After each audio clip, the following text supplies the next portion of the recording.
तो next chapter यानी कि नर्वस कंट्रोल एंड कोऑर्डिनेशन, जिसमें कंट्रोल यानी कि किसी चीज को स्टार्ट, स्टॉप, स्पीडन अप या स्लो डाउन करने का प्रोसेस, और दूसरा इन सारे प्रोसेस को ऑर्गेनाइज्ड वे में करवाने के एस्पेक्ट को कोऑर्डिनेशन कहेंगे। ठीक है, तो बच्चे कंट्रोल एंड कोऑर्डिनेशन हमारे साथ साइमल्टेनियसली रन होता है, और इस चैप्टर में हम nervous control and coordination deal करने जा रहे हैं। और न्यूरॉन्स हमारे पास सबसे पहला टॉपिक रहेगा। क्यों? क्योंकि बच्चे ये नर्वस कंट्रोल एंड कोऑर्डिनेशन जो है, इसमें हमारे पास इन्वॉल्वमेंट होती है एक तरह के सेल्स की, वो है neurons, the longest cell of the body. और इन न्यूरॉन्स का स्ट्रक्चर कुछ इस तरीके से रहता है, और स्ट्रक्चर पे ध्यान देंगे पूरा कि स्ट्रक्चर क्या है। जैसे मैंने कहा कि मैं बेसिक स्ट्रक्चर ही ड्रॉ कर रही हूं मैं यहाँ पे, कि basic structure just to figure out further things, जो आगे की हमने चीजें पढ़नी है उसको जानने के लिए। ठीक है, क्योंकि आगे हम जो मैकेनिज्म करने वाले हैं उसमें ये स्ट्रक्चर का रिक्वायरमेंट होगा।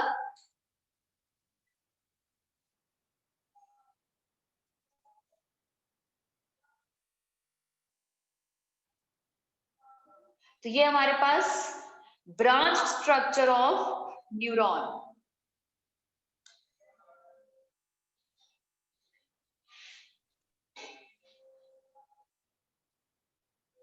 ये न्यूरॉन का स्ट्रक्चर है, वो न्यूरॉन जो लॉन्गेस्ट सेल है बॉडी का, और इस पूरे चैप्टर में जिसके बारे में हम बात करने वाले हैं, ये एक structure, that's the structure with this nucleus. ये लॉन्गेस्ट ब्रांच जो आपको दिख रही है इसके ऊपर कवरिंग होती है कुछ सेल्स की, उसे माइलिन शीट कहा जाता है।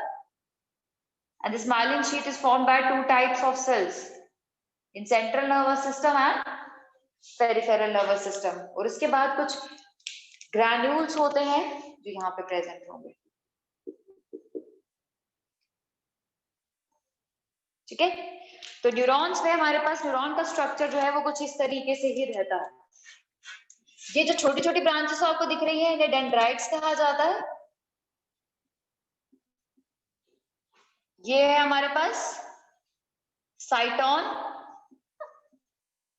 जिसे सोमा या सेल बॉडी कहा जाएगा।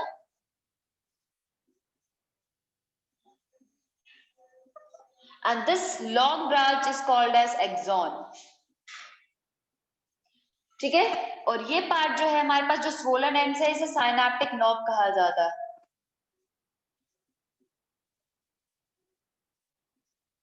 ठीक है, and this axon remains covered by some cells, some cellular structures, and this covering is called as myelin sheath। इसको myelin sheath कहा जाता है। और ये शीट जो है बच्चे आप खुद देख रहे हो, ये डिसकंटिन्यूस है, बीच बीच में स्पेसेस है। That spaces is called as nodes of Ranvier.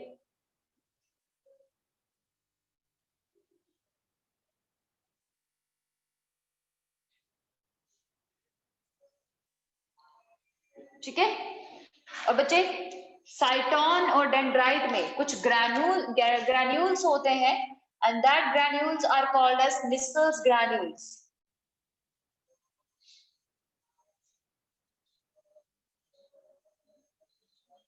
और निस्सल ग्रैन्यूल्स का काम होता है कुछ केमिकल्स बनाना, कुछ प्रोटीन्स बनाना, जिन्हें हम न्यूरोट्रांसमिटर्स कहते हैं। मैं यहाँ पे मेंशन कर देती हूँ, दे फॉर्म न्यूरोट्रांसमिटर्स। न्यूरोट्रांसमिटर केमिकल्स है बेटा, प्रोटीन्स है। ठीक है, और ये है माइलिन शीट जो कि बनाते हैं Schwann cells, mainly Schwann cells and oligodendrocytes.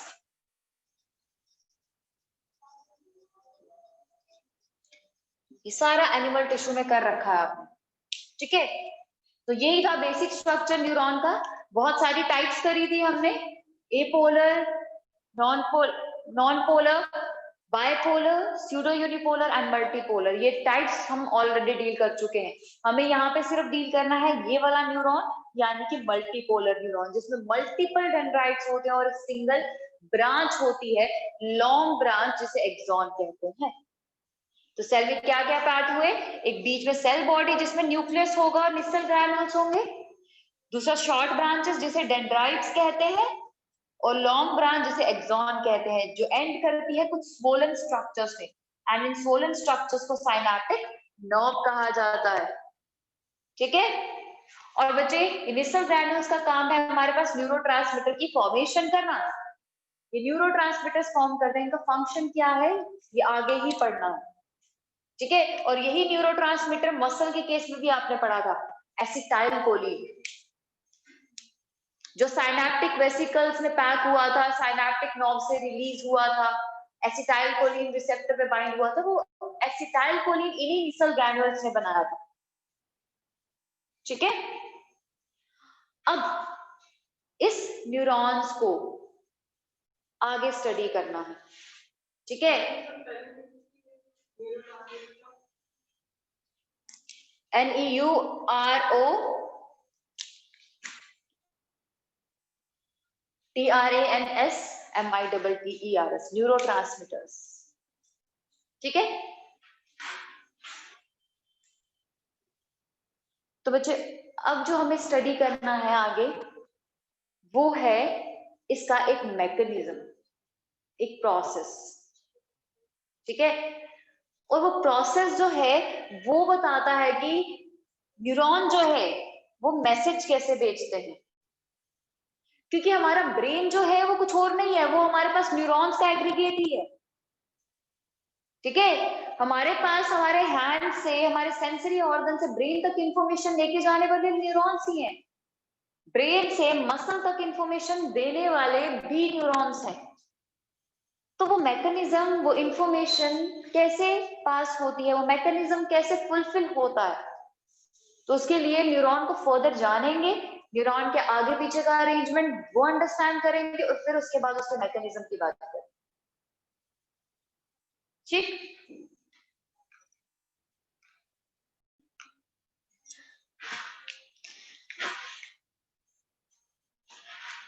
तो बच्चे, अब ये आप न्यूरॉन देख रहे हो, है ना, ये structure.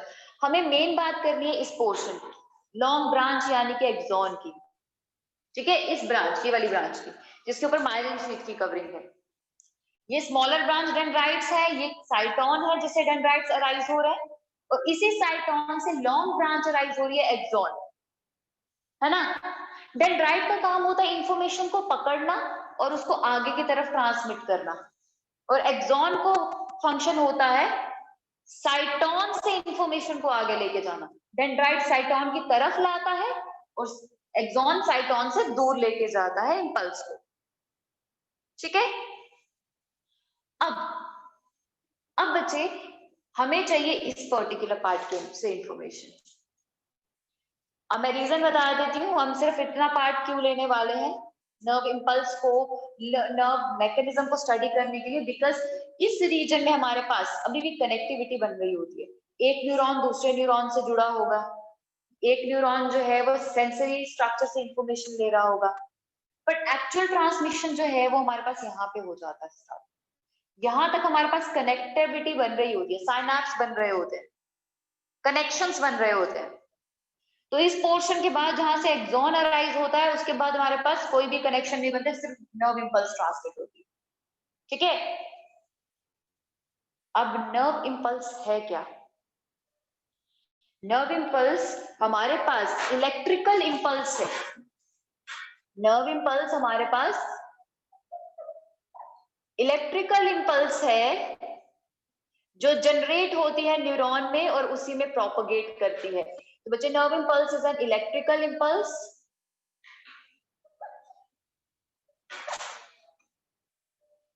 generated and propagated through neuron। वहां पे जनरेट भी होती है और वहां से प्रोपोगेट भी होती है।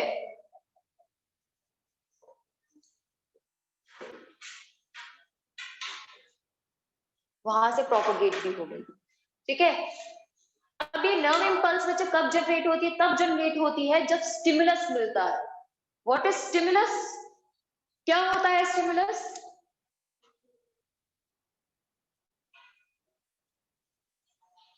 क्या होता है बेटा स्टिमुलस?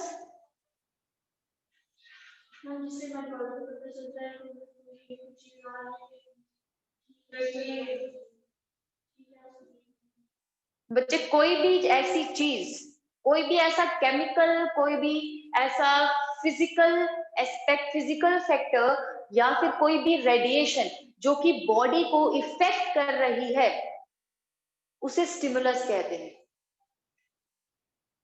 वो भी लिखो।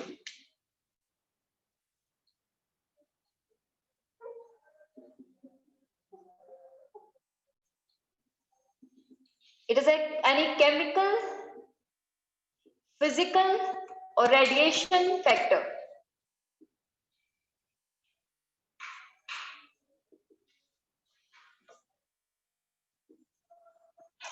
which affects body, और जो आपका रिएक्शन आता है इन फैक्टर्स को लेकर, उसे रिस्पॉन्स कहा जाता है। ठीक है, उसे रिस्पॉन्स कहा जाता है। तो हमारे पास नर्व इंपल्स एक इलेक्ट्रिकल प्रोपोगेशन है, स्टिमुलस केमिकल, फिजिकल और रेडिएशन एस्पेक्ट्स है जो बॉडी को इफेक्ट करते हैं, और उसके बाद हमारे पास रिस्पॉन्स जो है वो रिएक्शन है जो स्टिमुलस को लेकर आता है। अब ये पार्ट मैं वापस आ रही हूँ। अब मैंने कहा कि स्टिमुलस से इफेक्ट होकर नर्व इंपल्स जनरेट होती है, और उसके बाद रिस्पॉन्स को वो आगे पहुंचाती है। तो ये सारी चीजें प्रोपोगेट करना, सेंस करना न्यूरॉन का काम। सेंस जो है वो डेंड्राइट के थ्रू होता है, इंपल्स आगे आती है, एक्सॉन के थ्रू हमारे पास दूसरे न्यूरॉन के पास जाएगी या मसल के पास जाएगी। एंड में बिल्कुल मसल होगा हमारे पास। ठीक है, क्योंकि कहां से जाएगी? सेंसरी स्ट्रक्चर हमारे पास स्किन है, स्किन से इंफॉर्मेशन ब्रेन तक जा रही है, ब्रेन ने रिस्पॉन्स बनाया तो हमारे हैंड के मसल्स तक गई वो। तो मसल के एंड में कैसा अरेंजमेंट होगा? नर्व एंडिंग होगी और मोटर एंड प्लेट होगी। पढ़ा है? एसिटाइल कोलिन रिसेप्टर्स होते हैं एंड में, पढ़ा है? तो बच्चे वही है नर्व एंडिंग। वैसे ही प्रोपोगेशन हो रही है, न्यूरॉन से न्यूरॉन तक का कनेक्शन होता है, न्यूरॉन से मसल तक का कनेक्शन होता है। तो बच्चे अब ये इंपल्स क्या, कैसे जनरेट हो रही है? तो बच्चे generation and conduction of nerve impulse वो सेकंड टॉपिक है हमारे पास जो इस इंफॉर्मेशन को हमें बताता है। तो generation and conduction of nerve impulse.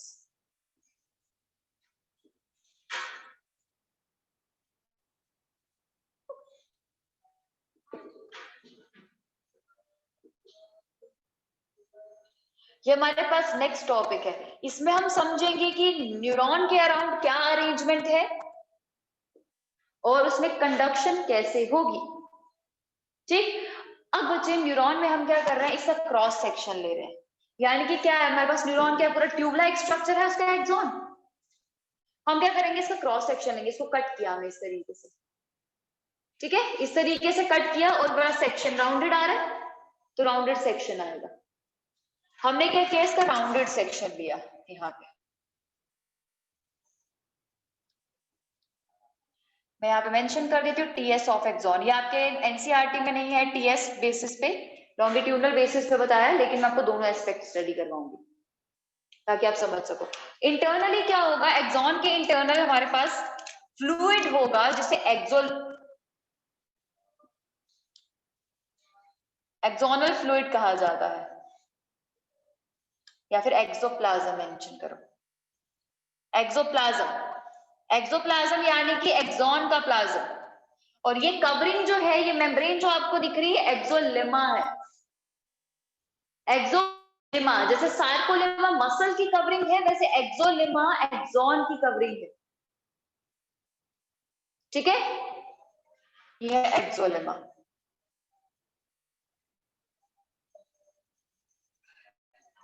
ठीक है, अब बच्चे हमारे पास एक्सोप्लाज्म अंदर है, बाहर एक्सोलेमा के बाहर हमारे पास एक्स्ट्रा सेलुलर फ्लूइड होगा, हर एक सेल के बाहर होगा, है ना। अब बच्चे हमारे पास इंटरनली कुछ अरेंजमेंट्स होते हैं, ठीक है, और बाहर भी कुछ अरेंजमेंट होंगे। ठीक है, हमारे पास एक आयनिक अरेंजमेंट होता है, अंदर और बाहर का आयनिक अरेंजमेंट जो है वो डिफरेंट रहेगा। तो बच्चे हमारे पास अंदर रहता है नेगेटिव चार्ज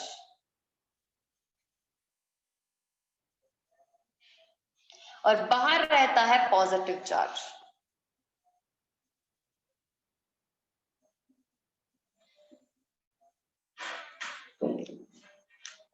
ठीक है, हमारे पास ये अरेंजमेंट है इस केस में, पीएस ऑफ एक्सॉन के केस में।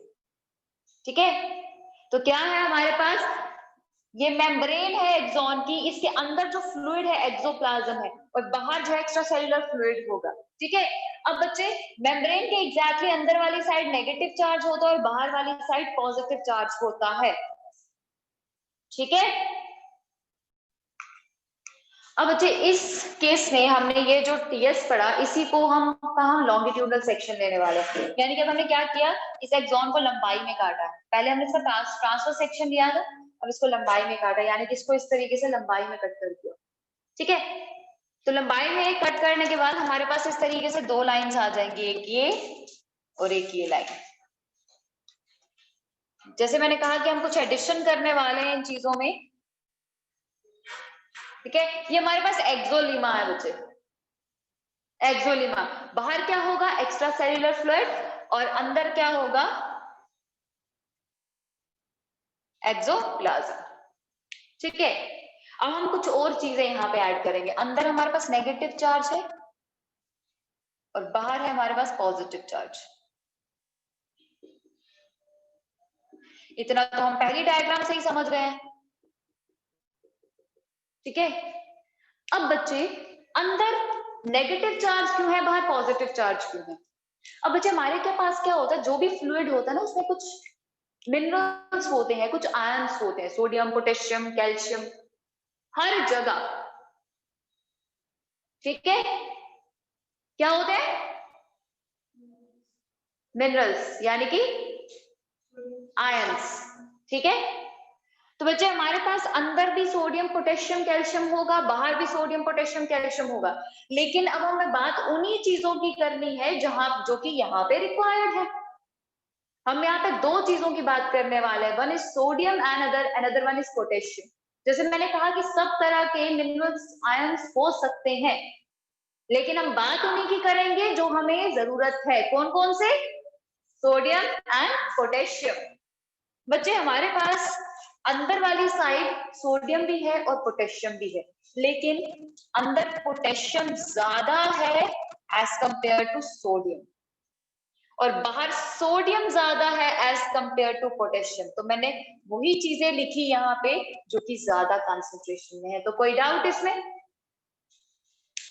अंदर पोटेशियम ज्यादा है और सोडियम बाहर ज्यादा है। हमने कहा कि हम सिर्फ दो चीजें, बाकी चीजें कम ज्यादा है हमें कोई लेना देना नहीं है। फिलहाल सोडियम अंदर ज्यादा है, पोटेशियम अंदर ज्यादा है, सोडियम बाहर ज्यादा है। अंदर पोटेशियम के कंपैरिजन में सोडियम कम होगा और बाहर सोडियम के कंपैरिजन में पोटेशियम कम होगा। ठीक है, अब बच्चे फिर भी एक दिक्कत आई समझ में। हम बात कर रहे हैं अंदर पोटेशियम ज्यादा है, बाहर सोडियम ज्यादा है। Sodium is a positive ion, sodium में पॉजिटिव चार्ज होता है, तो बाहर हमारे पास एक्स्ट्रा सेल्यूलर रीजन में पॉजिटिव चार्ज है, फाइन, एक्सेप्टेबल। लेकिन अंदर वाली साइड हमारे पास पोटेशियम है, वो भी तो एक पॉजिटिव आयन है। Still this internal structure, internal region have negative charge. What's the reason behind? इसके पीछे क्या रीजन है, क्या क्या हो सकता है ऐसा कि जहां पे हमारे पास नेगेटिव चार्ज है? तो अब दिमाग लगाओ, हमारे पास अगर कहीं पे पॉजिटिव आयन है तो वहां पे नेगेटिव आयन नहीं होगा क्या? होगा ही ना। तो हमारे पास बाहर के कंपैरिजन में अंदर पोटेशियम से ज्यादा नेगेटिव आयंस है। डीएनए एक नेगेटिव चार्ज कंपोनेंट है, केमिकल है, तो ओवरऑल चार्ज हमारे पास नेगेटिव ज्यादा हो जाता है अंदर, जिसकी वजह से अंदर की मेम्ब्रेन में नेगेटिव चार्ज। ठीक है, तो हमारे पास पॉजिटिव और नेगेटिव चार्ज हर जगह होंगे। कौन से नेगेटिव चार्ज आपको नहीं कंसीडर करना, बस नेगेटिव आयंस अंदर ज्यादा है। डीएनए भी है जो कि नेगेटिवली चार्ज कंपोनेंट होता है, जिसकी वजह से ओवरऑल चार्ज नेगेटिव होगा। फाइन। और बाहर क्यों नहीं है? बाहर सोडियम का कंसंट्रेशन जैसे पोटेशियम से ज्यादा, वैसे नेगेटिव आयन से भी ज्यादा है, जिसकी वजह से ओवरऑल चार्ज पॉजिटिव है। ठीक है, तो ये हो गया हमारे पास पहला कंसेप्ट।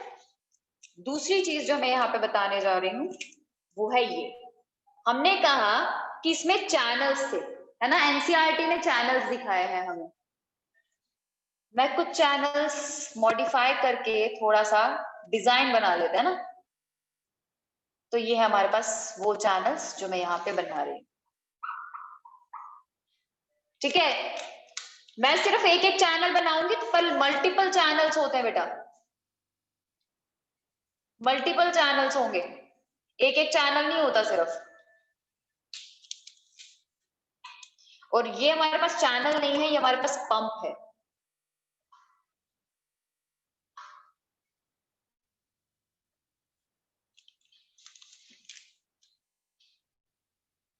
ठीक, तो ये आ गया हमारे पास तीनों चैनल्स। ये आ गया सोडियम चैनल, चैनल मतलब गेटेड स्ट्रक्चर। ये आ गया potassium channel, again another gated structure.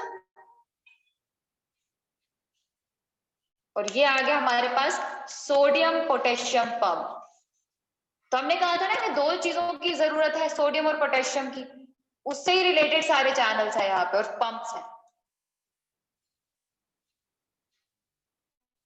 Sodium potassium pump यानी कि दोनों से रिलेटेड पंप है।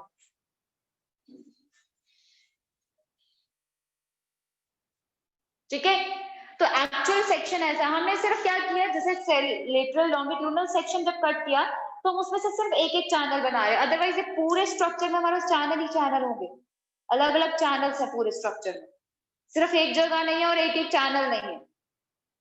ठीक है, तो ये है हमारे पास पूरा होल अरेंजमेंट।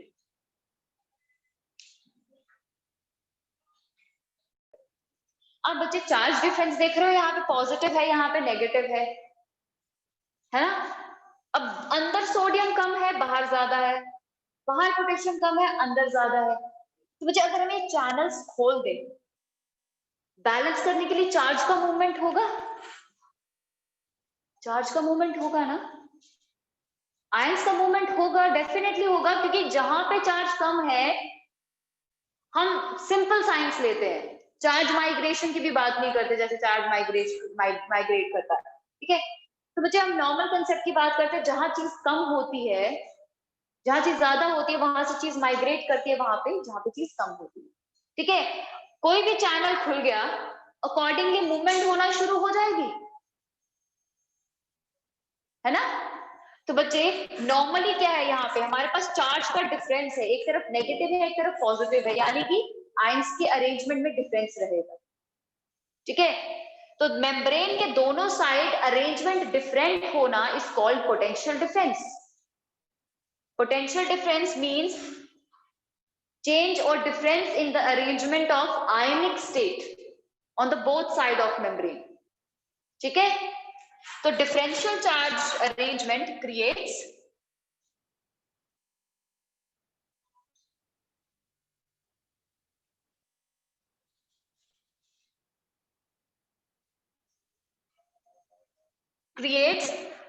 potential difference, वो potential difference create कर देगा।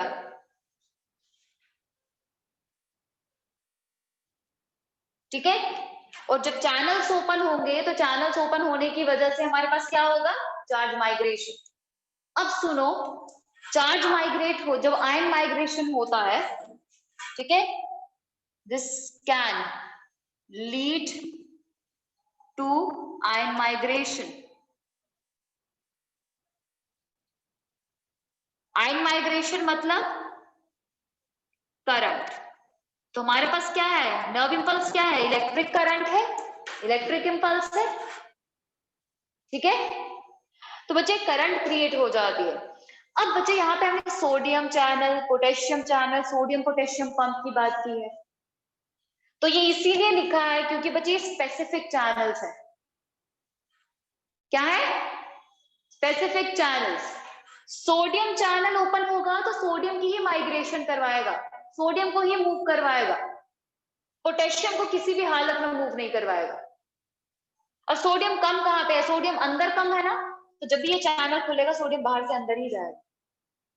ठीक, दूसरा चैनल क्या है, पोटेशियम चैनल। तो पोटेशियम चैनल जो है जब खुलेगा तो पोटेशियम को ही पास करवाएगा वहां से, ठीक है। और पोटेशियम बाहर कम है तो बाहर की तरफ ही मूव करेगा, ठीक है। और ये सोडियम पोटेशियम पंप, ये पंप है। पंप का मतलब ये है कि वो एक साथ दो चीजें मूव करवा देगा। और वो सोडियम पोटेशियम पंप है, तो सोडियम को और पोटेशियम को दोनों को साथ में माइग्रेट करता है, जिसको जहां जाना हो, जहां उसकी कंसंट्रेशन कम है वहां पे मूव करवाएगा,